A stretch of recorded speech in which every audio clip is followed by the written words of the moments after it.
All right. Before we jump into today's lesson, I want to give this review exercise you did in your bell ringer on your knowledge and application of the laws. These are examples of test questions. Identify which law this would be in. Now, it's a tough one to start off with because this one falls into three categories. Yeah, I should have told you that. You have to pick more than one.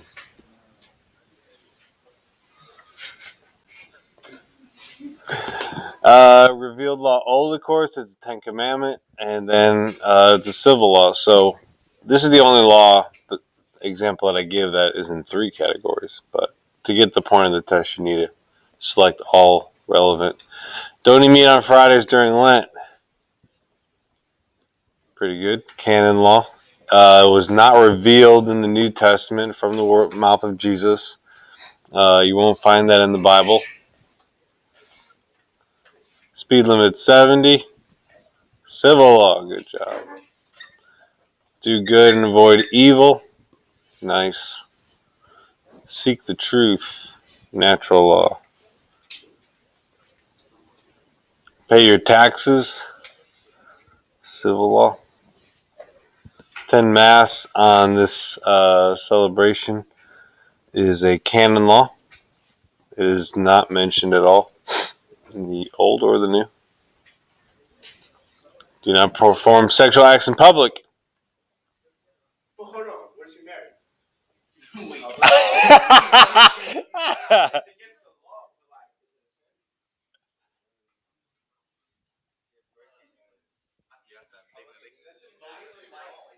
Yeah, I think it's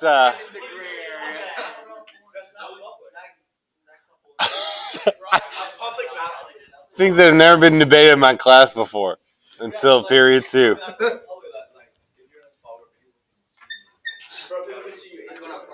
No, they can't see you in your house with locked doors and closed windows.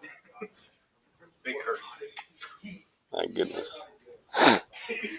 Love your enemy. I put that as new. The words of Jesus. Sacrifice the lamb in the temple. That's an old law. Do not use the name of God in vain. Oh, no. Good job. I did teach that, well, it's for the 11% of the votes. Every Ten Commandment is natural and Old Testament. I said that in the notes, assuming we got that far. Don't use the name of God in vain. Now, the only instance where you might say that the Ten Commandments are not natural law would be the third one, keep holy the Sabbath day. The natural law principle would be that if God exists, we have to respond to him. Whether you do that on the first day or the last day or every day is not natural law. But the fact that we have to return to God, I think the church would say is a natural law. No skateboarding in the parking lot, civil law. We don't know about sex in public, but we know skateboarding in the parking lot. You're a skateboarder? Maybe. See? All right. Anything from last class? We talked about grace, virtues, habitual. No questions. What makes the wise virgins so wise? They store up oil in their jars, and because they did prepare so well, they were ready when the bridegroom came. This is an example of prudence and planning out and the important virtue therein. So more on that to come in today's lesson. Let me pull up the PowerPoint.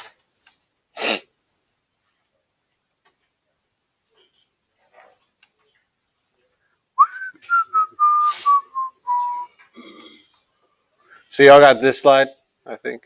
Yeah. Oh, I wasn't here for your last class. But it was clear enough, everything. I've never listened to myself teach.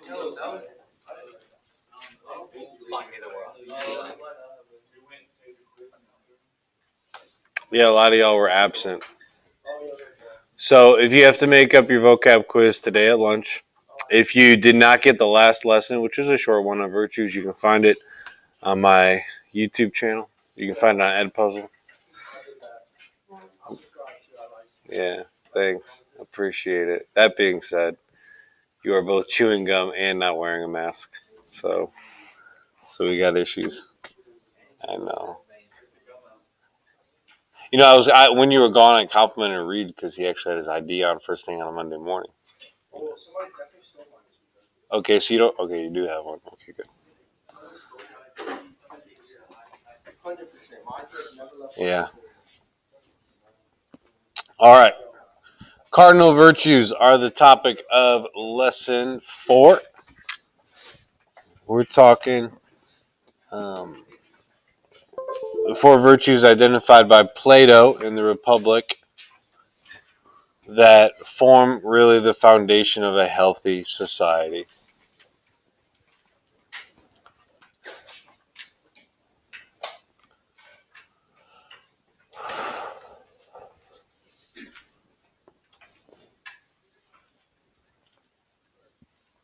So, the word cardinal means hinge. This door and all the doors in this room have 3 hinges that allow the door to swing and to function. So that's the point with these cardinal virtues, that these are the virtues that allow society to function in a healthy manner. I can't say why Plato only identified 4, but he did. Maybe the most basic.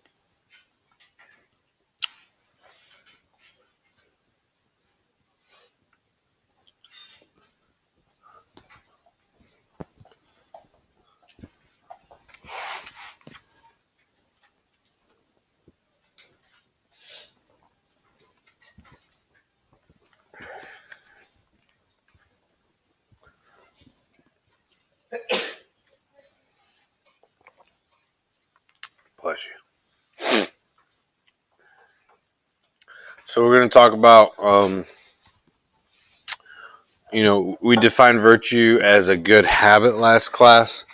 Um, and these are the habits, that allow for a good classroom, that allow for a good team, that allow for a good family, that allow for a good economy, society, government structure, all this.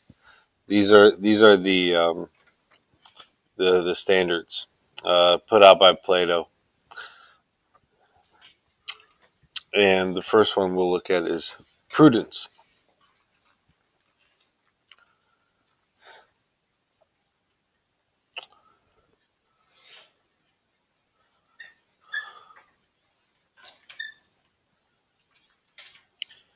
Now, the first 2 that we're going to look at today are in your intellect, meaning in your brain. They're virtues that reside in your intellect, your brain, which allow you to use your brain in the right way. Sounds a little weird, but it is. So prudence, we're going to see, is the ability to make a good judgment on a scenario, defined as the virtue that disposes practical reason to discern. You might recognize that from, I think, last chapter, the ability to discern, to figure out which scenario is best for you, are true good in every circumstance, and to choose the right means of achieving it.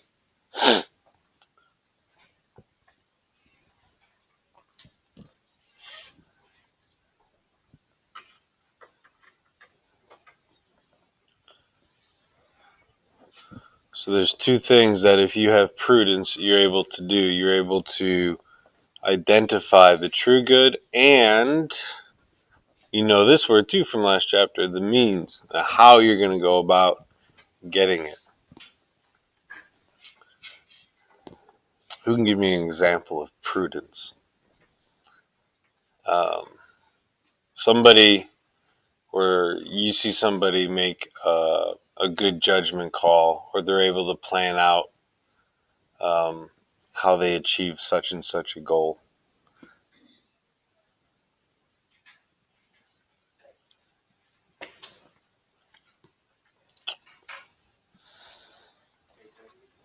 I'm looking for examples of prudence.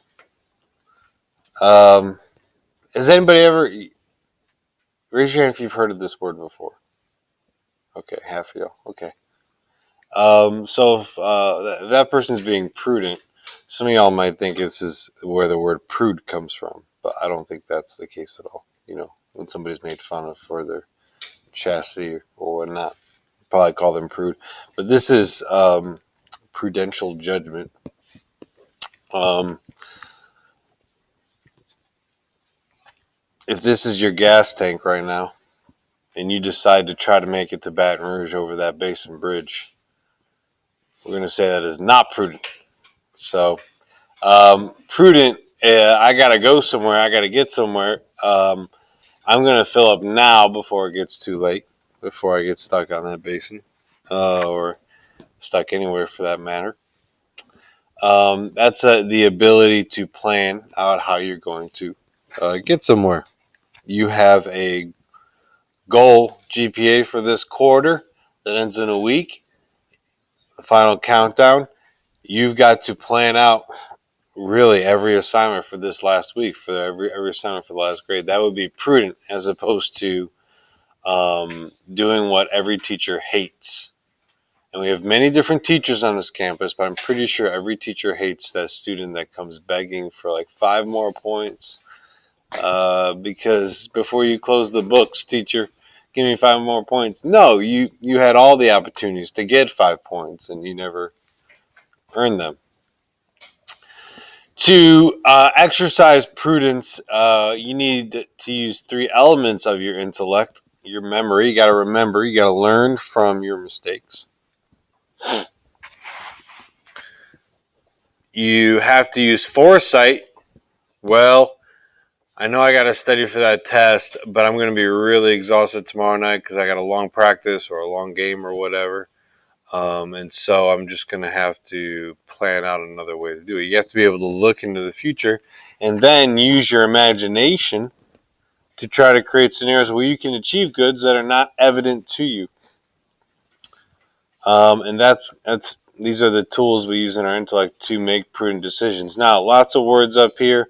You don't need to write any of them down, but you do need to be able to provide me on your test with examples of prudence, and to be able to identify what virtue I'm referencing on a multiple choice. Going to bed early on a school night, right, Will? That's prudence. You need a good night's sleep, ready to tackle tomorrow. That's just good planning, you know? Filling up the tank before a long journey, we talked about that. Starting a research paper at least a week before it's due. Now, I should probably change that because the current system at Turling's is whenever you do a research paper, you got to turn in like 5 different drafts, right? So it's kind of like forced upon you that you do your paper in stages. But regardless, when you go to college, you are going to have professors. The first day of school on August, I don't know, 20th, they're going to say, you've got like 3 grades for this class. One of them's a paper, and it's due November 15th. And that's it. So you're not going to have those drafts. And it's classic college scene to see somebody typing away like throughout the night. It's pulling all-nighter to type out a 7 or 8 page paper. Lack of prudence there. You're not going to give that paper all you got. Nevertheless, my wife typed a 20-page thesis in one night and got an A on it. So it depends on the professor. Her professor really liked her, so it doesn't really count. I tell her. Whereas I wrote a 75-page. No, this one was 40 pages. I read about 10 books just to write the paper, and I got an A from a much harder professor that made me work about 5 times as hard. So we laugh about that because that's the story of her life, and that's the story of my life. She works smart. I work hard. That being said, most of y'all want to go to college next year. You got to be looking at those college requirements now. Ms. Proctor is giving you that spiel. What Ms. Proctor was telling you to do is be prudent. Don't just wait and assume at this time next year you'll be in at whatever college. You know you got to get to Mass on Sunday, but the family's traveling. Are you planning ahead to when you can go to Mass on vacation? Or is it an excuse not to go to Mass? You know, all these things and many more are examples of prudence. Planning and achieving goals. That's an important one. The other virtue that resides in your intellect is justice.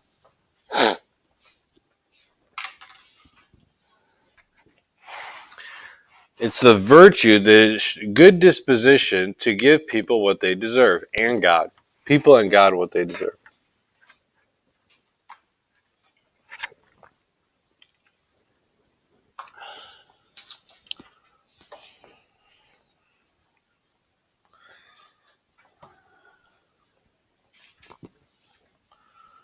When you give God what he deserves, which is, of course, worship, praise, love, adoration, um, we call this religion.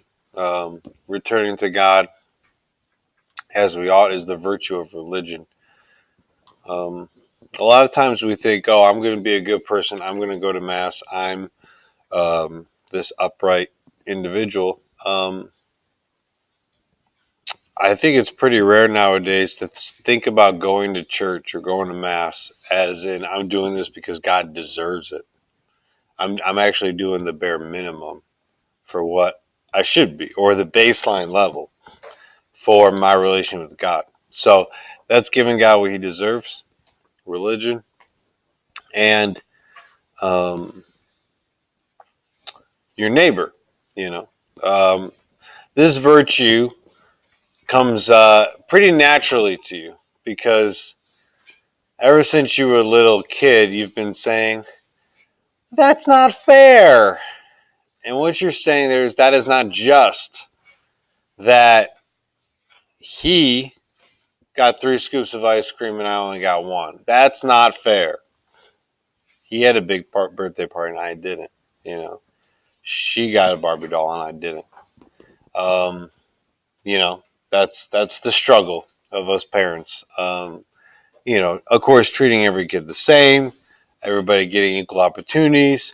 If I were to give you your test tomorrow on Tuesday, and then another class got on Thursday, as great as your class is, you might tell me, well, it's not fair. That's right, because students are being given, you know, different treatment. It's not just. It's not a fair look when it comes to our grades when students have more opportunities to score a higher grade. So I don't have another slide of examples of this because it's pretty obvious, I think, what justice is. You know, a good judge, of course, is able to say, okay, you committed this crime, here's your penalty. You, the victim, you get this in compensation. Everybody go home. Creating justice is the job of a judge. All right.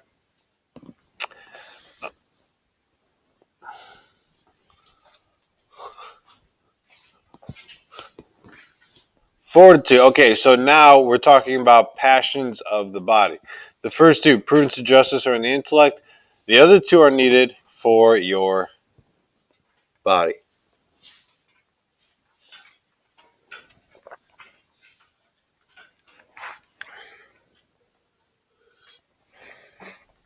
Because your body gets weak, your body gets worn down, your body gets discouraged and lazy, perhaps. And fortitude says, press on. Carpe diem. Here we go. When the going gets tough, the tough get going. That is fortitude in a nutshell.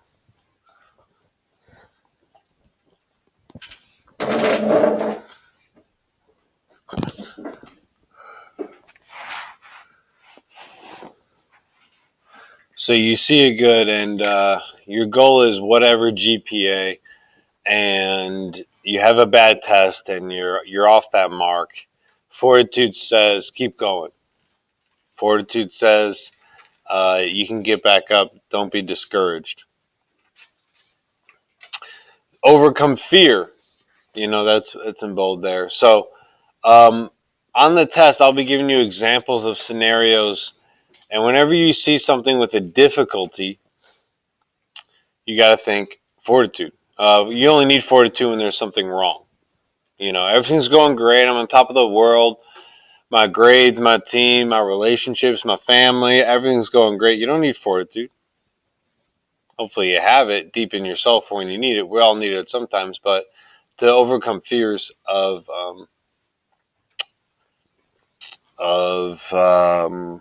I'm not going to make the team, so I'm not going to try out. Fortitude. Come on. I'm afraid of what somebody will say, so I'm going to lie or not tell them. Have some fortitude to pursue the true good. I'm going to give you examples of fortitude, but I want to show you this motivational video, which will convey the message much better than I can.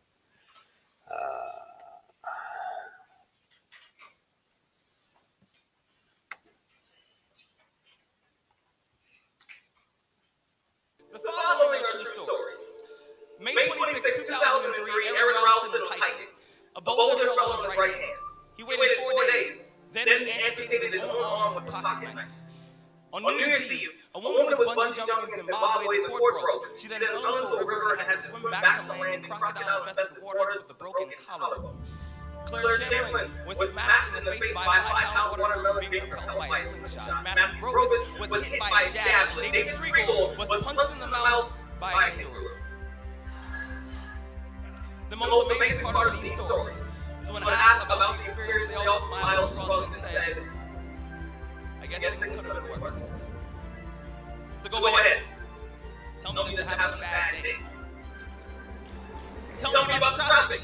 Tell me about your boss. Tell me about the job you're trying to quit for the past 4 years. Tell me the morning is a townhouse burning to the ground. Tell me the snooze button is a fire extinguisher. Tell me the alarm clock stole the keys to your smile. Drove in at 7 a.m. in the crash totaled your happiness. Tell me how blessed are we to have tragedy so small it can fit on the tips of our tongues. You see, when Evan lost his life, he was speechless. When my mother was assaulted, she didn't speak for 48 hours. When my uncle was murdered, we had to send out a search party to find my father's voice. Most people have no idea that tragedy and silence have the exact same address. When your day is a museum of disappointments hanging from events that were outside of your control.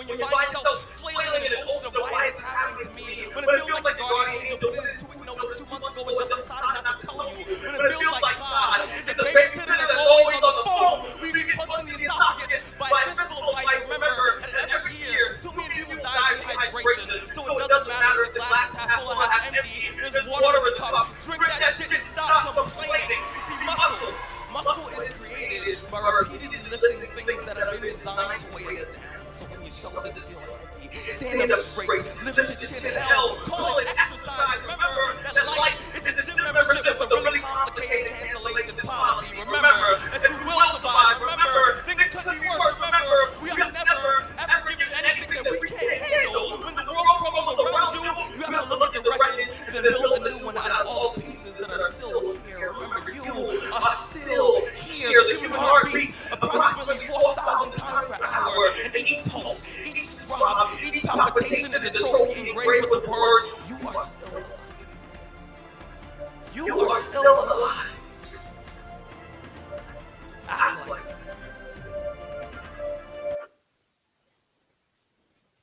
So maybe I'll post this link, and if you ever want to make another excuse for anything, you can watch this before you do that.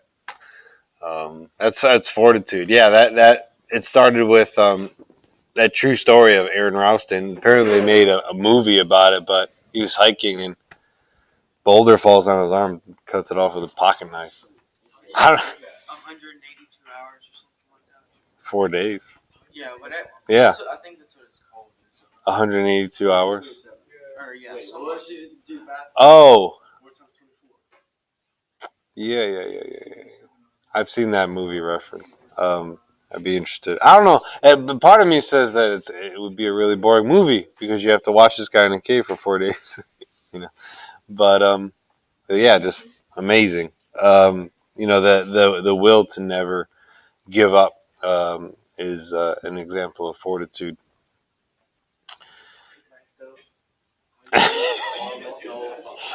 I don't know that. How is that physically possible to cut through a bone? Maybe the boulder took care of the bone.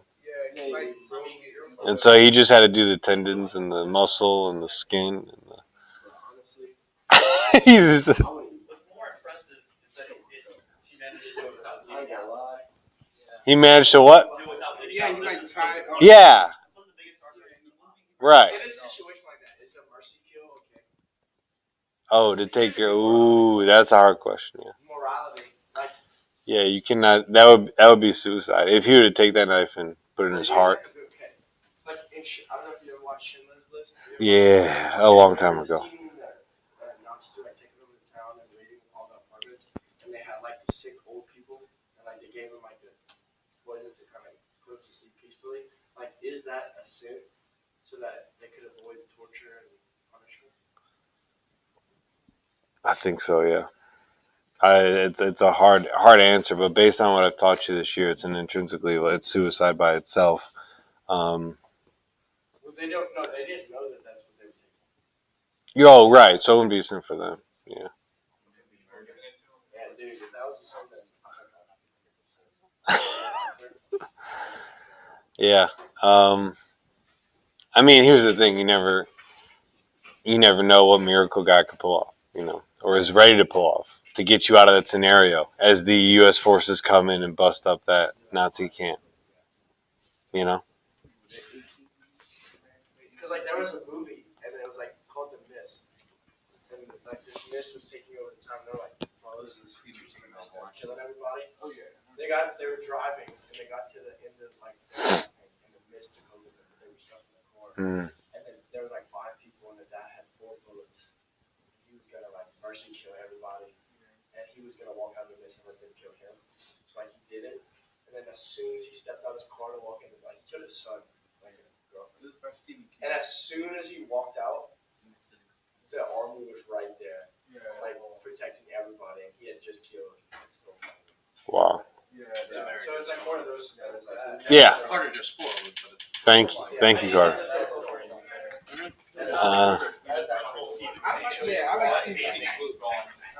All right. Yeah, haven't read any since high school, but all right. Some more examples of fortitude. Of course, you have a classic image of fortitude here, in U.S. Military history. This allows a person to study for that last exam. So you might have 4 or 5 exams, like 10 weeks from now. Yeah, I wouldn't plan on getting out of those, by the way. And on that final exam, like once you've done 2 or 3 and you feel like your brain's burned out, can you, of course, take a break, but study just as hard for the last one? That's fortitude, to not give up. You're gonna have finals. No. Yes. But wait, I thought we were gonna. I know it was. I thought so. We're gonna have finals and then come back to school. No. Your finals are like the first week of June. Oh, That is messed up, bro. that's so chapped. It's a lot later than that. No, that makes no sense logically. And that's why I'm telling you this now, because the administration, as soon as they cancel midterms, Principal Boyer told us, he said, now they're all going to think there's going to be no finals, but not true. Consider it just a little bit of a mercy for no midterms, but there'd be no excuse in my mind to not have finals. Fortitude allows the team to bounce back after a tough loss, maybe a series of losses, to not, of course, give up. Fortitude. Musician, to practice the same piece over and over as your fingers are bleeding on that guitar. Fortitude. Yep. All right, last one is temperance. It's a moral virtue that moderates your pleasures.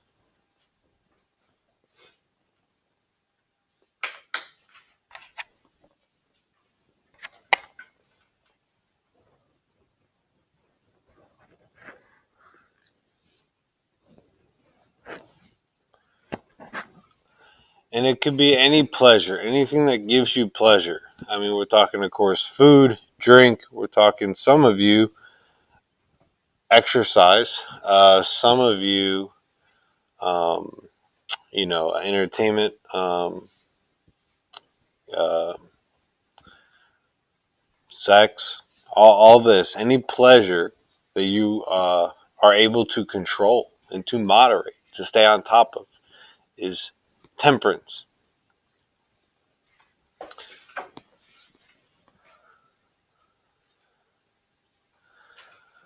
says, I have this appetite for blank, and it is subject to or falls secondary to the overall good of my health. So I'm not going to eat a whole gallon of Bluebell ice cream. I will not. That's temperance.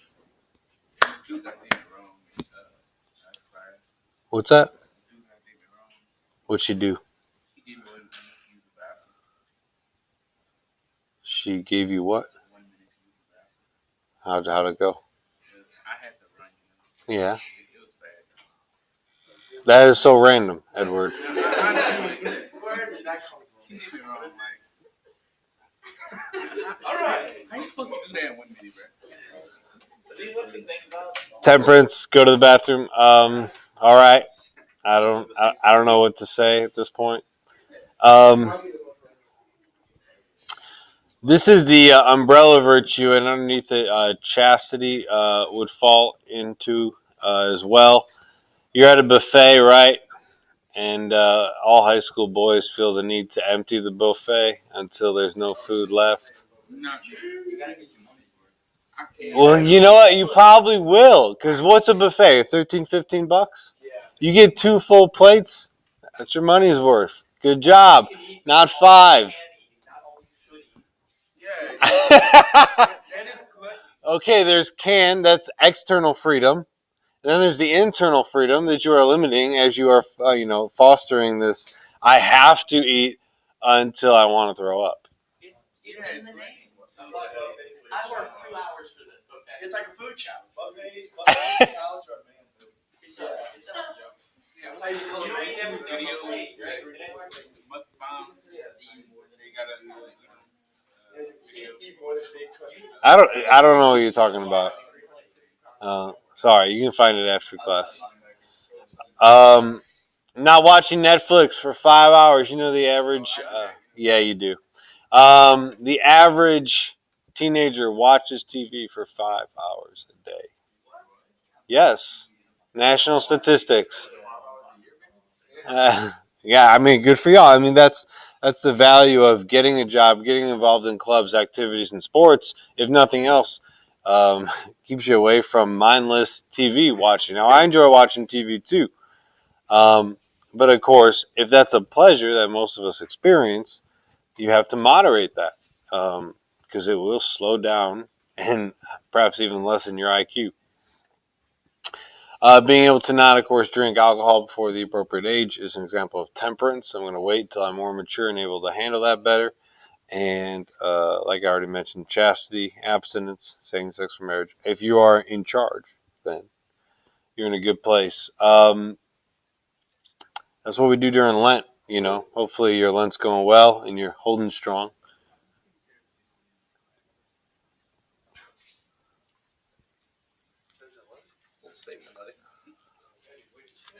Eddie's throwing shade on everybody. He says this is a heavy drinking class. That all y'all have tapped the keg. Eddie's pointing fingers. Don't expose me to Mr. Peo. Regardless, that's the chapter. Prudent justice, temperance, fortitude. 30 slides. It's 4 lessons and it's pretty short. So that's all I have to teach you today. Man, I guess